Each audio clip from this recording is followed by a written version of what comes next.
Yo katana ngopu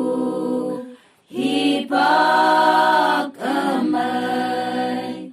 teman tang tepai ngồi nàng mong mai ye ya hang chim mai ang pahade teman ne pone ya hang wa wing phong bu Bethlehem Giêsu Christa bu ngonang i ching mai ang pa imin Immanuel saya Hallelujah Hosanna Tapa ching mai ang papai phu te môi lan say mong mai ha quang thang ma phu y yu ta ta nhu ha ya lạc ching ne y pai nang ma hu kong ma au hi ni yom pa lan y ya sa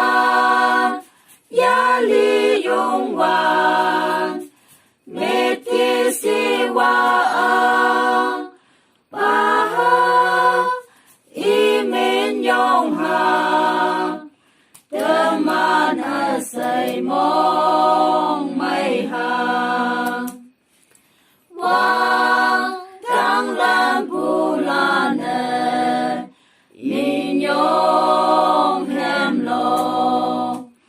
cả tông yu te ching mai ang pa pa ye ngo na i min yong hem lo kha Hallelujah Hosanna ching mai ang pa pu la ching ne Mary sang hai po ngô yang ki i pu ching wang ai i a wang ai amai hai yang to loi mai nang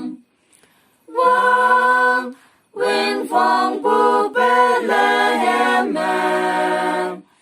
Giêsu Christa pu ngonang i ching mai ang pa imin